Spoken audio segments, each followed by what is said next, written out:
Hey guys, welcome back to my YouTube channel. তো তোমরা সকলে কেমন আছো? আশা করছি তোমরা সকলে ভালো আছো আর আমিও খুব ভালো আছি। তো তোমাদের জন্য আজকে একটা রেসিপি ভিডিও নিয়ে চলে এলাম। এটা হলো অমলেট রেসিপি। তো এই রেসিপিটা মানে এই রান্নাটা বানানোর জন্য তোমাদেরকে প্রথমে যেটা করতে হবে, সব কিছু এই যে গুছিয়ে নিয়েছি, এখানে কেটে নিয়েছি। টমেটো রয়েছে, একটা টমেটো কেটেছি, আর এখানে পেঁয়াজ কেটেছি। প্রথমে বড় বড় করে কেটেছি আর কয়েকটা ছোট ছোট করে একদম কুচি করে কেটেছি। ছোট পেঁয়াজগুলো ডিমের মধ্যে দেওয়া হবে, মানে ডিমটাকে প্রথমে অমলেট করে নেওয়া হবে তারপর। আর এই যে পেস্টটা দেখছো, এটা হলো পেঁয়াজ, আদা, রসুন আর জিরে, লঙ্কা দিয়ে পেস্ট করে নিতে হবে। আর একটা এখানে টমেটো সস নিয়ে নিয়েছি আমি নিজে কিষানে, তোমরা যে কোনো সস নিতে পারো, কিন্তু টমেটো সস। তো তারপরে এখানে এই কুচি করা পেঁয়াজের মধ্যে একটুখানি নুন দিয়ে দেবে, কারণ অমলেটটা বানাবো। তো তোমাদের স্বাদ, যে যেরকম নুন খাও সেরকম দেবে। কেউ বেশি নুন খায়, আবার কেউ কম নুন খায়, তো সেরকম দিয়ে দেবে।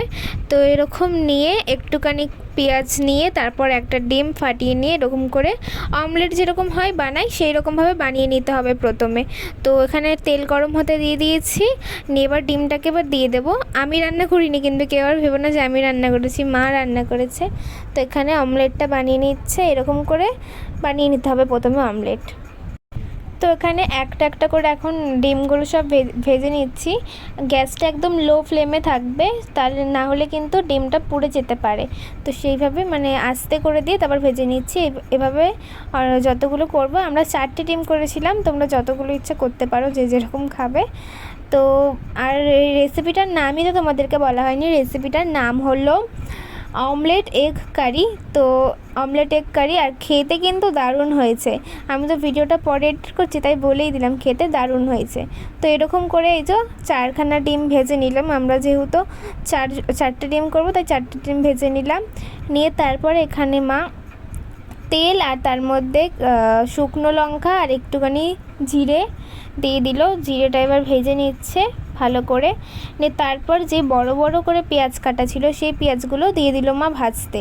নিয়ে ভালো করে মা এগুলো ভেজে নিচ্ছে।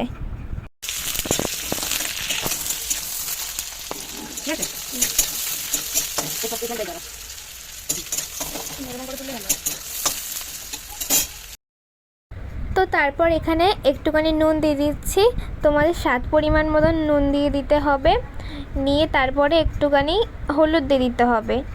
তো তোমরা যতটা হলুদ খাবে ততটা দিয়ে দেবে, মানে বেশি কালার হলে আবার ভাল লাগবে না, আবার একদম কম কালার হলেও ভাল লাগবে না। তো মানে একদম ঠিকঠাক হতে হবে। তো তারপর যে পেস্ট করা মশলাটা ছিল সেই মশলাটাকে দিয়ে দিতে হবে, নিয়ে ভালো করে ভেজে নিতে হবে। মশলাটা কিন্তু একদম লাল লাল করে কষিয়ে নিতে হবে।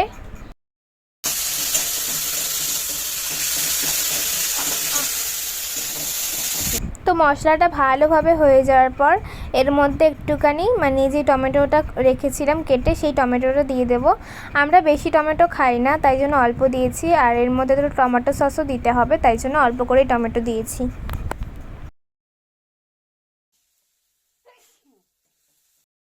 তো তারপর এর মধ্যে দিয়ে দিচ্ছি জল।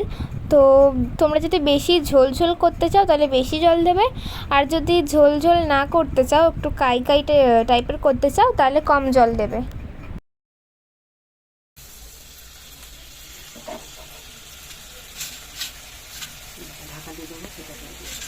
তো এরপর কিছুক্ষণ ঢাকা দিয়ে এটাকে রেখে দিতে হবে। কিছুক্ষণ রাখা হয়ে গেছে ঢাকা দিয়ে, এবার ঢাকনাটা খুলে দিলাম। নিয়ে এরপর এটাকে একটুখানি নাড়িয়ে চাড়িয়ে নিয়ে তারপর এর মধ্যে একটুখানি দিয়ে দিতে হবে টমেটো সস বলছি, ডিম দিয়ে দিতে হবে। যেই ডিমটা ভাজা ছিল অমলেটটা, সেই অমলেটগুলো দিয়ে দিতে হবে। এখানে একটা একটা করে দেবে, সবাই একবারে ঢেলে দিও না, তাহলে কিন্তু মশলাগুলো ঠিক করে লাগবে না। একটা একটা করে এরকম করে দেবে, তবে ঠিক মতো মশলাগুলো লেগে যাবে ডিমের মধ্যে।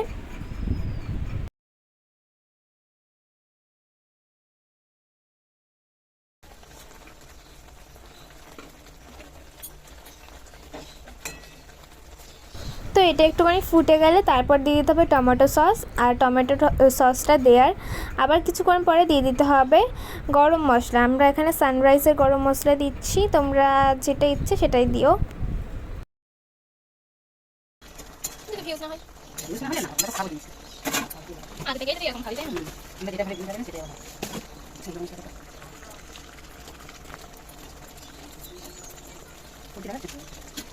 তো এখানে এই যে গরম মশলাটা দিয়ে দিচ্ছি। তোমরা যেই গরম মশলা খাও সেটাই দেবে। আমরা বাড়িতে সানরাইজের খাই, তাই সানরাইজই দিচ্ছি আমরা। তো তারপর এটাকে ভালোভাবে নাড়িয়ে নিতে হবে। আর এখন প্রায় হয়েই এসছে। গরম মশলাটা দিয়ে তারপরেই নামিয়ে নিতে হবে 2-3 মিনিট পরেই। তো এই যে এখানে হয়ে গেছে, এবার মা এটাকে নামিয়ে দিচ্ছে। আর দেখেই তোমরা বুঝতে পারছো যে কেমন হয়েছে, আসলে দারুণ হয়েছে। তো তোমাদেরকে ভালোভাবে আমি দেখিয়ে দিচ্ছি। তো এই যে এখানে আমাদের রেডি হয়ে গেছে অমলেট এগ কারি। তো এখানে এগ অমলেট কারি হয়ে গেছে। তো খেতে কিন্তু দারুণ হয়েছে, তোমরাও বাড়িতে বানিয়ে দেখো, তোমাদেরও ভালো লাগবে। আর এরকম করে আমার মা অনেকবারই বানিয়েছে। তো চলো, আজকে ভিডিওটা ভালো লাগলে একটা লাইক করে দিও, একটা কমেন্ট করে দিও, শেয়ার করে দিও। আর আমার চ্যানেলটা সাবস্ক্রাইব না করা থাকলে সাবস্ক্রাইব করতে ভুলো না। তো চলো, আজকের জন্য টাটা, বাই বাই।